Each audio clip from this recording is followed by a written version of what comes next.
Humble tribute जो शब्द आहे तो जर आपण ट्रान्सलेट केला तर त्याची अनेक अर्थ निघतात. त्यातला एक श्रद्धांजली अर्थ आहे. त्याच्यात सन्मान, पुरस्कार किंवा त्यांच्याबद्दलच्या चांगल्या भावना हा जो तर आता व्याकरणावरून वाद निर्माण करणं हे एक तर उचित नाही. आणि याच्या आधी या संदर्भामध्ये नरेंद्र मोदी साहेबांनी या शब्दाचा उपयोग करून अनेक व्यक्तींना अशाच पद्धतीने अभिवादन केलेलं आहे. आणि मुळात हिंदी आणि मराठी म्हणजे या देवनागरीचे दोन्ही फॅमिलीतल्या असल्या तर देवनागरी लिपीमध्ये देवनागरी जरी असली तरी हिंदीमध्ये त्यावर कुठल्याही प्रकारचा आक्षेप हा नाही. आपल्या मराठीमध्ये थोडा त्याच्यात एरर वाटतो. तर मराठीत एरर वाटणं हा स्वाभाविक कधी होतं की जर ते पूर्ण ट्वीट मराठीत असतं तर. आता ते हिंदीतलं ट्वीट आहे तर ते हिंदीचा लहजा किंवा हिंदी भावविश्वाच्या अनुसार त्या संदर्भात आपण विचार करणं योग्य राहील.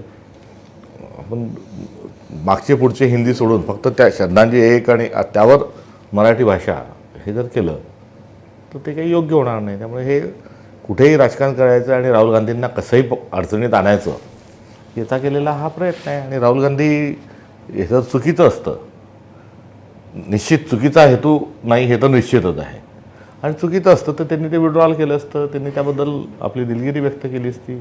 अनेक लोकांची हे ट्विट होऊन अनेक तास उलटले आहेत. आणि असं असतानाही त्या संदर्भामध्ये अद्याप काही न होण्याचं कारण जे आहे ते कारण चूक असती तर ती गंभीरच असती आणि चूक नाही आहे तर तिची पाठराखण जी आहे ती झाली पाहिजे.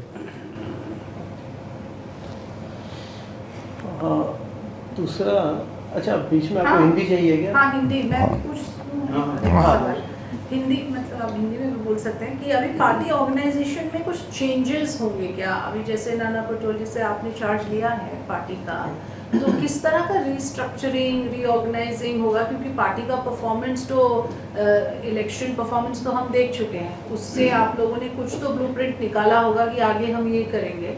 उस पर कुछ बोलना चाहेंगे कि आगे की आपने क्या रोड मैप सोचा है? जी, जहाँ तक तो पार्टी के नतीजों की बात होती है और ये स्वाभाविक है कि हमें जो फ्रेम में जो देखा जा रहा है उसमें उसको वो लोकसभा विधानसभा के चुनाव के नंबर्स जो हमारा रहा है उसी को लेकर हमारा मूल्यांकन हो रहा है.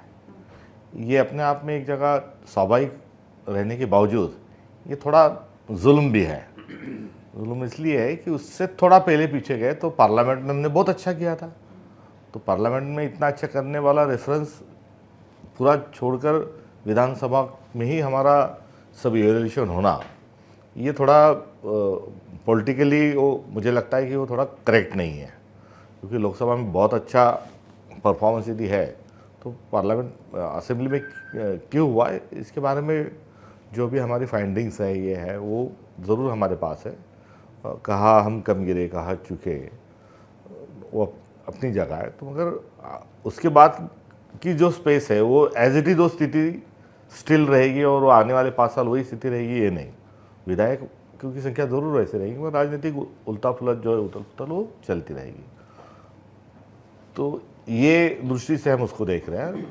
लोकसभा के समय जो माहौल था ज़रूर नंबर्स में बीजेपी और उनका अलायंस आगे रहे मगर अभी उससे भी बीजेपी के खिलाफ में माहौल आज बढ़ते जा रहा है. ये आज की राजनीतिक स्थिति है और उसमें पार्टी का जो पूरा बना हुआ जो स्ट्रक्चर है वो कॉन्स्टिट्यूशनल है. तो उसमें नए बदलाव और जो कुछ भी करना होता है तो वो क्योंकि चुनाव प्रक्रिया के माध्यम से ही सारा कैडर बनता है. मगर बहरहाल उसके बावजूद अभी बदलाव और बहुत बड़ा बदलाव तो मेरे से ज़्यादा बदलाव की क्या आप उम्मीद करोगे. एक ग्रास रूट का एक आम जो आदमी है जिसको सब लोग साथ दे रहे हैं, सब लीडर उसके बारे उनको लेके साथ देने के लिए कमिटेड है. ऐसा एक जो बदलाव है वो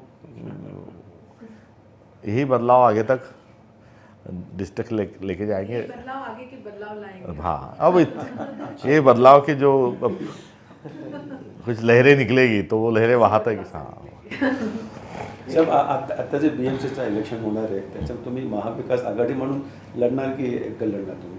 त्यालाच एक जोडून प्रश्न विचारतो. उद्धव ठाकरे असं म्हणाले होते की BMC वगळता बाकी ठिकाणी ठीक आहे, पण त्याबाबत तुमची कोणाशी चर्चा झाली आहे का? म्हणजे आता तुम्ही कालच चार्ज घेतलं नाही, पण चर्चा करणार आहात का? याचा एक म्हणजे हा झाला निवडणूक लढणे आणि अलायन्स पार्ट असं एक वातावरण तयार करून झालं की आता भाजप खूप मोठा मास्टर आहे आणि आता त्याच्या विरोधात लढायचं तर सगळ्यांनी एकत्र व्हा वगैरे वगैरे आणि ते फार अवघड होऊन बसलं आहे असं एक एक एक परसेप्शन असं तयार झालेलं आहे. मात्र BJPच आतून खूप घाबरलेली आहे. आता BJP म्हणते की आमच्याजवळ मोदी आहे, आमच्याजवळ फडणवीस आहे, आमचे 1 कोटी मेंबर आहेत, सगळे त्यांच्याजवळ एवढं होतं तर त्यांनी एका शिवसेनेच्या 2 शिवसेना का केल्या? तर त्यांनी स्वतःच्याच भरोशावर लढायला पाहिजे होतं ना. एका राष्ट्रवादीच्या 2 राष्ट्रवादी केल्या, कितीतरी काँग्रेसचे लोक घेतले आणि स्वतःकडे उभे केले, स्वतः पक्षात त्यांच्या घेऊन तिकीट दिले. अनेक काही छोट्या छोट्या पार्ट्या होत्या, स्वाभिमानी, रयत स्वाभिमानी, अजून पडळकरांची काय, असेही लोकांना त्यांनी पक्षात घेतलं. तर तात्पर्य आहे की ते दाखवतात आणि की आम्ही एवढे मोठे आहोत वगैरे वगैरे असं काही. आता एवढे लोक सत्तेत घेऊन बसलेत. आता एका मुख्यमंत्र्याच्या 2 सावल्या आहेत. तर आता ती खरी सावली कोणची, खोटी कोणची, का सावली खोटीच असते, का तिन्ही मुख्यमंत्री आहेत, असा जर गोंधळ होतो आहे आणि अलायन्स जर ऐकत नाही आहे याचा अर्थ ते जे दाखवत आहे की आम्ही एवढे मजबूत आहे वगैरे वगैरे हा दावा त्यांचा हा खोकला आहे. त्यामुळे त्यांचा हा जो एक खूप आहे असं काही नाही. हा झाला एक पार्ट. दुसरा जो आहे अलायन्स हा नॅशनल लेवलच्या नॅशनल इश्यूवर आमचा अलायन्स झाला होता. अलायन्सची पार्श्वभूमी देशातला नॅशनल लेवलचा जरी असला तरी महाराष्ट्रात भाजप आणि शिवसेनासोबत लढली. काँग्रेस आणि राष्ट्रवादीसोबत लढल्यानंतर निकाल आल्यानंतर शिवसेना म्हणाली की आम्ही भाजपसोबत जात नाही आणि त्या विशिष्ट राजकीय परिस्थितीमध्ये महाराष्ट्रात भाजपला बाजूला ठेवून, म्हणजे भाजपला ठेवायचं बाजूला याच्यावर काँग्रेस त्या अलायन्समध्ये गेली. त्यानंतर महाविकास आघाडी नाव पडलं आणि सुरुवातीला बाहेरून पाठिंबा, आतून पाठिंबा असे बरेच पक्षांतर्गत आमची चर्चा झाली. शेवटी महाविकास आघाडी झाली आणि त्या एका कॉजवर निर्माण झालेली महाविकास आघाडीवर शिक्कामोर्तब जेव्हा इंडिया अलायन्स देशभरात झाला तेव्हा ती कन्वर्ट झाली इंडिया अलायन्समध्ये आणि मग राष्ट्रीय पातळीवर हा अलायन्स झाला आणि त्या अलायन्सवर मग नंतर लोकसभेची निवडणूक लढलो, विधानसभेची निवडणूक लढलो. एकात खूप चांगलं यश मिळालं, लगोलग दुसरीमध्ये तेवढं यश मिळू शकलं नाही किंवा एक अपयश मिळालं असंही म्हटलं तर चुकीचं ठरणार नाही. आता ते संपलं. आता मी काँग्रेसचा नवीन प्रांताध्यक्ष. माझं काम आहे माझा पक्ष मजबूत करणे आणि शिवसेनाचा करेल, राष्ट्रवादीचा करेल. त्यामुळे अलायन्स जो विषय आहे हा नॅशनल लेवलचा आहे. आता लोकल बॉडीच्या संदर्भामध्ये या संदर्भात काय निर्णय होतात, काय होतात त्याच्याकडे थोडं सगळ्यांशी चर्चा करून त्याच्यावर निर्णय घेऊ. आणि अलायन्स जे आहे ते राजकारणातली अपरिहार्यता आहे. आम्ही काही खुशीने अलायन्स काही केलेला नाही. ती राजकीय अपरिहार्यता आहे किंवा राजकीय किंबहुना राजकीय गरज पण आहे. तुमचं वैयक्तिक काय मत आहे याचं? हो, तर मग राजकीय गरज असते तेव्हा सगळ्यांनी ॲडजस्ट करून घेण्याची भूमिका सगळ्यांना पण ठेवली पाहिजे. येत्या काही दिवसात तुम्ही असा प्रयत्न करणार आहात की उद्धव पवार साहेब आणि तुम्ही असं काही याबाबत चर्चा करू, असं काही नाही? यथावकाश या संदर्भात पहिले निवडणुका खरंच घेणार आहे का, म्हणजे कोर्टाकडून निर्णय लावून घेणार आहे का, निवडणूक घेणार आहे का, हा एक. कारण BJP काय दुसऱ्यांना ट्रॅपमध्ये फसवणे हा त्यांचा नाम. आता महाराष्ट्रामध्ये महापौर होते, नगरपालिकेत नगराध्यक्ष होते, जिल्हा परिषदेचा अध्यक्ष होता, पंचायत समिती सभापती होते. याचा लोकांना आता विसर पडला आहे. आता ते स्ट्रक्चरच आहे की नाही हे माहीत नाही. कारण असं की सगळी शक्ती आमच्याजवळ पाहिजे. सेंट्रलाइज सगळी शक्ती मुख्यमंत्र्यांना आणि सरकारला ठेवायची आहे. त्यामुळे जिथे सगळं माझ्या हातात पाहिजे असं ज्या विचारधाराला वाटतं ते निवडणुका घेणार आहेत का? आता ते निवडणुका घेत असतील तर त्याच्यावर आम्हाला आमचा स्टँड तयार करता येईल. त्यामुळे खरंच होतील का निवडणुका याच्यावर शंका जी आहे याचं जोपर्यंत निरसन होत नाही, नेमकेपणानं उत्तर होत नाही, तर तोपर्यंत असेंब्ली इलेक्शन नंतर ज्या प्रकारे उद्धव ठाकरेंच्या शिवसेनेकडनं अशी टीका होते, राहुल गांधींवर असेल, काँग्रेसचं असेल, आम्ही स्वतंत्र लढू वगैरे असं म्हटलं जात आहे. मुंबईत पण सुप्रिया सुळेने म्हटलं आम्ही 50 जागा लढू. मग तुमची अलायन्स कशी व्हायची मुंबईच्या याच्यात? तर तुम्हाला भाजपशी आणि लढायचंच आहे, त्यावर स्वपक्षातल्या लोकांची पण लढायचं आहे. कसं तुर्तास आता ह्या निवडणुका एकदा लागू तर द्या, एकदा जाहीर होऊ द्या, मग त्याच्यावर आम्ही त्याच्यावर चिंतन करू, तोडगा काढू. आता विनाकारण जे होतं की नाही होत माहीत नाही, त्याच्यावर कशाला वेळ आम्ही आमचा घालवायचा. तुम्ही हे मानता का की लोकल बॉडी इलेक्शन्स ज्या आहेत या कार्यकर्त्यांच्या असतात? अनेकदा सुप्रिया सुळेही म्हटलेल्या आहेत की सगळीकडे आपण स्वतःच एक प्रकारे सरकार स्थापन करणं किंवा राजकीय दृष्ट्या एकत्र येणं हे योग्य नाही. हे कार्यकर्त्यांचं एक निवडणूक आहे आणि त्याच्यासाठी स्वबळावर लढलं पाहिजे असं त्यांनी म्हणजे जनरली एक जनरल स्टेटमेंट त्यांनी केलेलं. तुम्ही हे मानता का? मी तसंच त्याचं तत्सम स्टेटमेंट केलं की प्रत्येकाला प्रत्येकाचा पक्ष मजबूत करायचा आहे आणि तो त्यांचं कर्तव्यही आहे. आणि माझं त्याच प्रवर्गातलं वेगळ्या शब्दातलं सावध प्रतिक्रियेचं उत्तर होतं. पण सत्तेत असलं तर थोडी महायुती पक्षही बळकट करता येतो, त्या अनुषंगाने युती होते. मग जर असं सिच्युएशन असेंब्ली इलेक्शन नंतर मग आता लोकसभा आपल्या लोकल बॉडी इलेक्शनमध्ये पण तुमचं जर संगनमत नसेल तर मग कसं व्हायचं पुढे? सर, मैं इस क्या- सवाल का जवाब हिंदी में भी दे दीजिए. नहीं, चुनाव ये सरकार जो है लोकल बॉडी के चुनाव को लेकर सीरियस नहीं है. ये 73 74 अमेंडमेंट जो हुआ था वो डिवोल्यूशन ऑफ द पावर के लिए हुआ था और ये सरकार जो है वो डिवोल्यूशन ऑफ पावर पे भरोसा इनका नहीं है. इनका सेंट्रलाइजेशन ऑफ द पावर ये इनका फंडा है और जो सरकार को सारे ही अधिकार अपने पास रखना है वो ये चुनाव करने के लिए सीरियस नहीं है. और नतीजन 3 साल से चुनाव नहीं हुए और चुनाव होने वाले हैं ये बताकर वो सभी को गुमराह कर रहे हैं. वास्तव में चुनाव ही नहीं लेना ये उनकी नीति है. और बहरहाल 25 तारीख को इसका सुप्रीम कोर्ट में हियरिंग है. वो कुल 54 पिटिशन्स वहाँ पर कंपाइल करके वो हियरिंग चल रही है. तो फिर वो उस वक्त उस दिन यदि कोई फैसला होता है तो ठीक है, नहीं तो फिर अगली डेट मिल जाएगी तो फिर बारिश में चुनाव हो नहीं सकता. फिर गणपति भी आ जाएंगे, फिर ये आ जाएगा, तो फिर जो अक्टूबर में जो पेपर आने वाला है उसको मार्च में मैं क्यों उसका जवाब दूँ. मैं एक लोकल सवाल पूछा गया, मैं नेशनल लेवल का एक सवाल पूछना चाहती हूँ कि पार्टी कैडर का आपने बात किया, पार्टी कैडर को मोटिवेट आप कैसे कर रहे हैं इस वक्त? क्योंकि आप देखिए पूरा लोकसभा में थोड़ा सा मोमेंटम आया, लेकिन ये कहा जा रहा है, अंग्रेजी में कहते हैं यू स्क्वांडर्ड इट, मतलब यू लॉस्ट दैट मोमेंटम. इतनी बुरी तरह से आपने उसको गवा दिया जो एक मोमेंटम पिक कर रहे थे, उसके बाद चुनाव हारते जा रहे हैं. लेकिन अभी जो सवाल ये उठ रहा है कि पार्टी का एक अस्तित्व उसको बचाए रखने का एक एग्जिस्टेंशियल क्राइसिस आ गया है कि पार्टी है भी या नहीं. जिन लोगों के साथ आपने पार्टनरशिप किया इंडिया अलायंस में, वो तो गेम आपके लिए उल्टा पड़ गया है. क्योंकि दिल्ली में जहाँ ऐसे एक स्टेट है जहाँ पे 3 बार आपके सरकार रहे, वो भी आपके हाथ से निकल गया, महाराष्ट्र भी आपके हाथ से निकल, तो बचा क्या? जहाँ जहाँ आपकी उम्मीद थे वो भी हाथ से निकलता जा रहा है. ऐसी स्थिति में काडर को मोटिवेट करना, नेताओं को एक साथ रखना, आप कैसे, आपका क्या नीति रहेगा, क्या कैसे हैंडल करेंगे आप इस चीज़ को? आपने लोकसभा के चुनाव के बारे में जो आपने बताया वो बिल्कुल सही है. और वो लोकसभा में वो मोमेंटम बनने का जो कारण बना वो ये बना कि हम विशुद्ध स्वरूप में आइडियोलॉजिकल बैटल हम लोकसभा के चुनाव को लेके हम लड़े. क्योंकि हमें क्यों जीत के आना है, देश में क्या चल रहा है, किस प्रकार से सेंट्रल गवर्नमेंट काम कर रही है, मोदी किस प्रकार से किरदार है, किसानों का क्या हो रहा है, कॉन्स्टिट्यूशन को लेकर क्या हो रहा था. आपको सब आइडियोलॉजिकल जो चीज़ें थी और जो आइडिया ऑफ इंडिया का जो मूल भाव, मूल तत्व, मूल सिद्धांत है, उसकी लड़ाई हम उसमें लड़े. तो वो लड़ने से हमें फ़ायदा हुआ.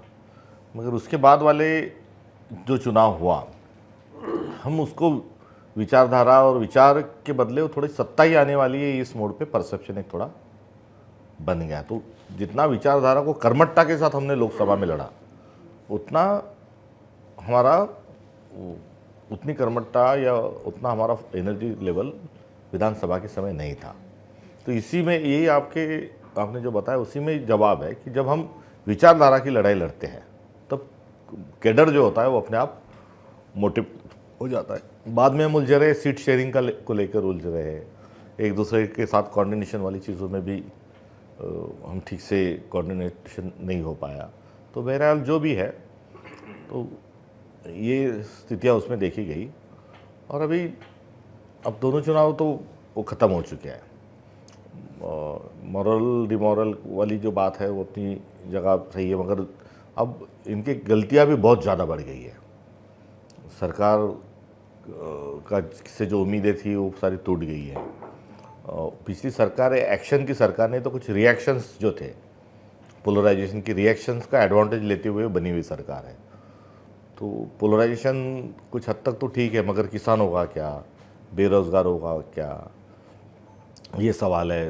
एक सामुदायिक जो सद्भावना है वो बहुत कम हो गई। हर व्यक्ति जात को लेकर बातचीत कर रहा है।